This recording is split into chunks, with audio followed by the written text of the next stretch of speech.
Hi everybody, it's Julie. Welcome to Hello Monday. Today I'm going to be doing some watercolor work, and I have to admit that watercolor is probably my most favorite method of coloring anything in, and I love just how free and loose it can be.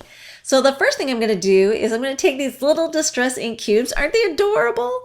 They are by Tim Holtz for Ranger ink, and I love the smaller format because it's a lot easier to maneuver with those small corners there onto your stamps. Even though I'm not stamping with them today, I'm actually going to use them by pressing them against my acrylic block here, and then I'm going to load up my water brush. So I've added some water by squeezing the barrel and let the water pool down in there and help me dilute that concentration of ink color. And then I'm just going to create some soft blobby washes. How's that for a technical term?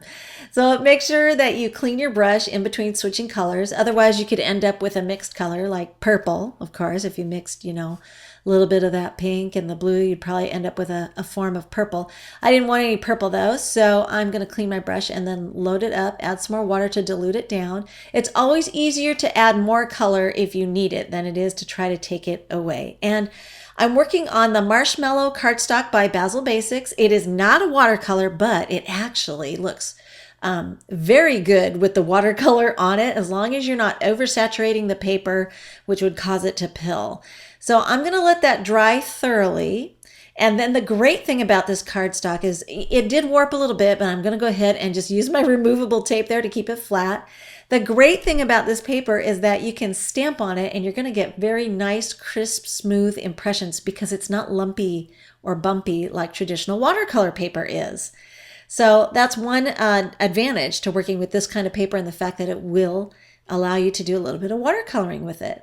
So I'm going to ink up this typewriter from a great set, one of my favorite stamp sets by Claudine Helmuth. It's called So Retro. I love this typewriter. I just think it's so fun, and I love her art style. And I'm going to ink that up with some soft granite shadow ink by Hero Arts. I was going to go with black ink, and then I thought, it's just a little bit too harsh. And I'm going to also borrow a little heart from a set called Framed Fonts by Avery L. And I'm just going to pick up some ink and ink it up against those puddles of ink there on my acrylic block, because I didn't want perfect impressions. I wanted very watercolory impressions for these hearts. So now that I've gone ahead and stamped some random hearts there kind of floating off in my cloud of watercolor, I'm going to load up my brush again with more color and flick it against a spare acrylic block. And this is how I'm going to get some really controlled but light spatters and speckles there on my project. So I'm also going to clean the brush and do it again with the peacock feathers, and I just love this effect. Now, I probably should have left the removable tape on there in hindsight, but I wanted to see how it all looked when I was done. So I had to let it dry, and you can speed that up with a heat gun if you want to. And then I decided I wanted to put something on the sheet of paper there in the typewriter. So I'm using a set that's going to be retiring. I'm so sad because it's kind of a fun little set with these alphabets and the typewriter letters. And it's in an uppercase and a lowercase in the same set. It also has the numbers, so it's a really good one. And it goes particularly well, of course, with my typewriter. So I'm going to ink those two letters. I got an X and an O in the lowercase. Ink those up with some Versamark ink. And I also prepped my surface there with the anti-static pouch because I only want that embossing powder to stick to the Versamark ink. So now I've stamped the letters, and I can pour some Hero Arts gold embossing powder right over the top. This is a really nice, bright, shiny gold. And I love the fact that it just has just a really nice, bright gold finish to it. So we'll go ahead and emboss that with our heat gun. And then I decided I wanted to just create a matte layer onto a base card of Craft cardstock or Nina Desert Storm. So I'm going to use my guillotine trimmer to just trim off a 1/4 inch at the short end and along one long end to make it just about 1/8 inch smaller all the way around.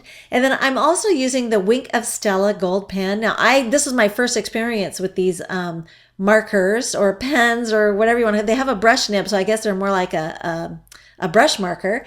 But the metallic gold, it's so pretty and shimmery, and it looks great with the Hero Arts gold embossing powder. So the color is like perfect match.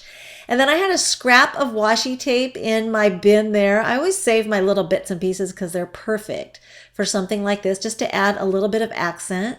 So I tore the edges there and then just put that along the top edge there just to help balance my card out a little bit.